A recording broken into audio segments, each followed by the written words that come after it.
Hello and welcome back to another Sinobabble news discussion episode.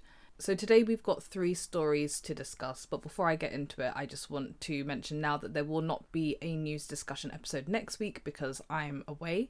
So nothing next week, hopefully there'll be something the week afterwards. Also, another reminder that if you are watching on YouTube, you will only see half, or in this case 2 of the 3 stories we're going to discuss.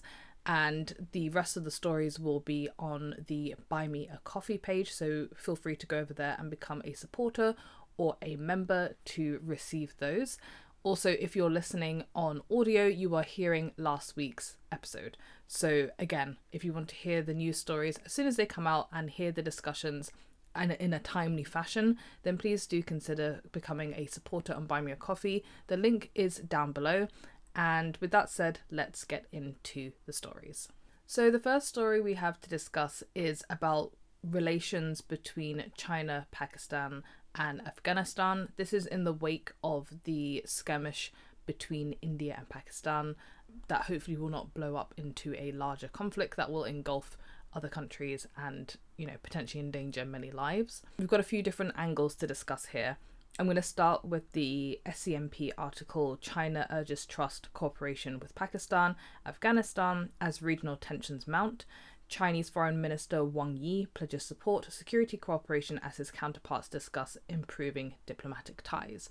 The story in general is about how in the wake of the sort of India crisis, China might be making other diplomatic moves, other sort of military moves, economic moves in order to strengthen support amongst its allies in the region. So let's read on. China has pledged to improve trust and cooperation with Pakistan and Afghanistan amid mounting military tensions in the region, with Beijing's top diplomat calling for the 3 countries to work together to protect regional peace. Chinese Foreign Minister Wang Yi made the remarks during an informal meeting with his Pakistani counterpart, Ishaq Dar, and Afghanistan's acting Foreign Minister, Amir Khan Muttaqi, in Beijing on Wednesday. The Foreign Ministry said the 3 diplomats discussed a plan to upgrade political mutual trust and neighbourly relations, with Beijing supporting the 2 countries in safeguarding their sovereignty, security, and national dignity. Wang said Pakistan and Afghanistan should deepen exchanges and diplomatic ties. The 2 South Asian nations agreed in principle to exchange ambassadors as soon as possible. Wang also called for greater cooperation, including China's Belt and Road Initiative, adding that China and Pakistan supported the reconstruction and development of Afghanistan. The ministry said the 3 ministers agreed to cooperate on law enforcement and security, work together to combat terrorist forces of mutual concern, and be vigilant against external forces interfering in the internal affairs of regional countries. The meetings come as military tensions flare between Pakistan and India. The 2 nuclear-armed neighbours agreed this month to a ceasefire following weeks of clashes on their border that were triggered by a gun massacre of tourists last month, which India blamed on Pakistan. China has supported the Taliban regime in Afghanistan economically and politically since the US military's withdrawal from Kabul in 2021. Like the rest of the world, Beijing does not formally recognise the regime, but is deeply concerned about terrorism spilling into the neighbouring Xinjiang Uyghur Autonomous Region. Beijing has also been urging the Taliban to crack down on terrorism targeting Chinese across the border in Pakistan. Wang on Tuesday reaffirmed China's ironclad support for Pakistan in a meeting with Dar, adding that Beijing had supported the 2 neighbours to properly handle their differences. Wang also held a separate meeting with Afghanistan's Muttaqi, where he called the 2 countries traditionally friendly neighbours, adding that the 2 sides had supported each other and promoted the development of bilateral ties. We will, as always, support the Afghan government in exercising steady governance, focusing on development, fighting terrorism, and maintaining good neighbourliness. China, Wang added, was willing to expand cooperation with Afghanistan in areas of economics and trade, energy, law enforcement, and security. So this first story kind of highlights how the India-Pakistan conflict has kind of spurred China into action with regards to its relationship with both Pakistan and Afghanistan. Another article in the BBC sort of highlights how China is the main beneficiary of this conflict. It's called "Is China the Winner in the India-Pakistan Conflict?" It talks mainly about a story that we covered previously about how Pakistan had been using some Chinese-made fighter jets in its fighting, and then that's sort of benefited China because China now has like a market for its military equipment. I don't want to dwell on the military aspects too much. The article goes into a lot of detail about it, but I just wanted to pick out a few paragraphs that kind of hinted at other important relations between China and Pakistan. For example, there's this paragraph: for China, Pakistan is a strategic and economic ally. It's investing more than 50 billion US dollars or 37 billion Great British pounds to build infrastructure in Pakistan as part of its China-Pakistan economic corridor. So a weak Pakistan is not in China's interest. And then it also says India and China have a long-standing border dispute along the Himalayas and fought a brief border war in 1962 that resulted in defeat for India, and another brief border clash took place in Ladakh in June 2020. Experts say India is acutely aware that it needs to accelerate investments in homegrown defence manufacturing industry and speed up international buying. For now, China's defence industry seems to be enjoying the limelight following claims of success of one of its aircraft in the India-Pakistan conflict. So it seems that China is benefiting from this sudden conflict, not only because it's able to sell arms and promote its military might, but also because it is able to work on long-standing issues that it's had in the region. One of them being the relationship between Afghanistan and Pakistan, which has not always been friendly. In the past, the Taliban government in Afghanistan has accused Pakistan of trying to ruin their relationship with China because they've accused Taliban forces or terrorist forces from Afghanistan of being the ones to kill Chinese tourists either in Pakistan or in just in the region, Chinese tourists or Chinese diplomats who are traveling in China. They've had a few quarrels themselves. They've got problems with terrorists crossing each other's borders as well. And as mentioned before, China also wants to prevent any terrorism spilling over into the border of Xinjiang and other regions that have borders with those countries. So there's lots of moving parts here. There's lots of different bits to consider.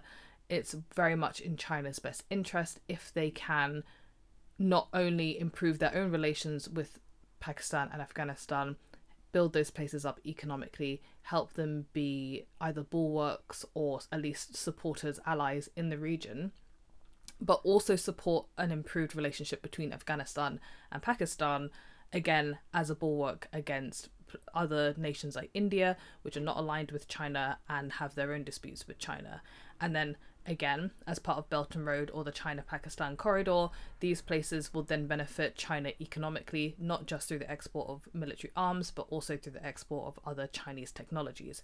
So it's a very multifaceted issue, and China stands to gain a lot from it if it can play its cards right, and if it can successfully foster relations between these countries. Obviously, you have the issue of religion, of extremism, of how these places are governed, the difference in governance as well, dictatorship versus democracy and things like that.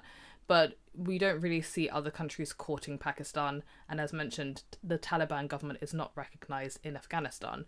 So China has a lot of advantages here. It remains to be seen whether other countries will try and butt in and shake that up. But at the moment, it doesn't seem like they are. So the next story is kind of incomplete and ongoing, but it kind of connects to a story that was going on in the UK, so I thought it would be interesting to share some updates about it. So I don't know if anybody saw or remembered this story from earlier this year about the fact that these e-bike gangs were roaming the streets of London and other big cities and snatching people's iPhones from their hands. And apparently this was happening in the US as well. And I found an article to show that an investigation shows that mobile phone thefts doubled to almost 83,900 across the UK over a 5-year period. So there was a lot of footage of people just sort of walking down the road with their hand in their phone, and these, one guy driving the bike, one guy on the back, that guy on the back would snatch the phone out of their hand. This has become such a commonplace thing in London that it's basically been advised that you don't walk around with your phone in your hand, and there's jokes about Samsung users not having to worry, so I guess my phone is safe. And in the last year alone, there's been around 12,500 cases of these phones being snatched. And no one really knew what was happening to these phones after they were taken. But recently there seems to have been a bit more investigation into this. So there's a new story out of the US that says a woman in North Carolina said her phone was stolen a couple of months ago, and she's now tracked its location to Miami and ultimately to a city in China. So the article goes on to explain that she saw her phone was sent to Miami and then overseas to Shenzhen, and that the thieves are texting her on her new phone to try and convince her to deactivate her stolen one, right? And we now know that some of these iPhones, at least, are traveling to China, while a new report that was in the Financial Times but it's been summarized in other papers explains that many of the iPhones that have been stolen in the US and in Europe end up in just one building in China. So they've managed to track it down to a single building. So the article reads, many iPhones stolen in places as far apart as New York, LA, and London end up in a single building in China where they are resold or stripped for parts. One victim whose iPhone 15 Pro was snatched from his hands in the street was able to track its 6,000-mile journey to the place many locals in Shenzhen, China refer to as the stolen iPhone building. The Feiyang Times building is known as a place where you can get your iPhone repaired or upgraded, but a Financial Times report said it's also well known as a marketplace for stolen devices. The fourth floor of the building has its own specialism, selling second-hand iPhones from Europe and the US. Many of the phones sold here are legitimate trade-ins returned by Western consumers, but the tower also sits at a location that the Apple community message boards, social media commenters, and victims of phone theft have identified as China's stolen iPhone building. Sam Amrani's iPhone was snatched from his hands by two thieves riding an electric bike. He tracked it on its journey of thousands of miles. It was snatched from his hands in London, taken to a backstreet mobile phone repair shop, transported through several nearby London addresses, appeared a week later in Kowloon in Hong Kong, transported to Shenzhen, and ending its journey at the Feiyang Times building in the city. And then on top of this, because there's obviously extra security layers with iPhone devices, these people are essentially messaging the victims of those who have had their phones stolen, telling them to deactivate the devices so that basically it's easier to sell and strip apart. When you put an iPhone into lost or stolen mode, it can display a phone number or email address to enable a finder to return it. The report shows a screen grab of a message sent to the owner. Your old iPhone is recycled by us. We are just recycling merchants. We are not the ones who steal your phone. If you don't remove it, your old phone motherboard will be sold to other customers. Maybe they will hack your phone or steal your credit card or contact your family. So we recommend you remove it as soon as possible so we can restore the factory settings and erase all the data. And according to this tech article, that's a bluff. They can't use the motherboard to access any of your data.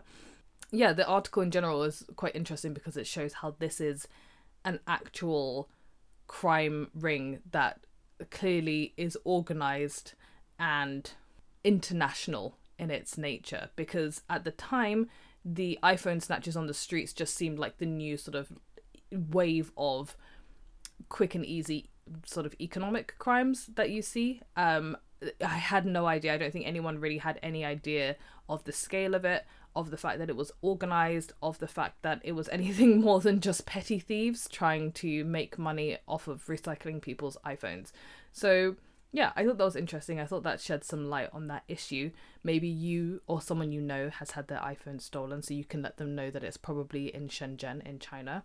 And yeah, this seems to be an ongoing thing. It'd be interesting to see how they actually crack down, if they manage to crack down, if a force is put together to try and stop these gangs, or at least find out who the ringleader is. If you are watching on YouTube, that is the end of the video for today. Thank you so much for watching. I've just remembered again that there is no episode next week, so I will see you in the week after. Thanks very much.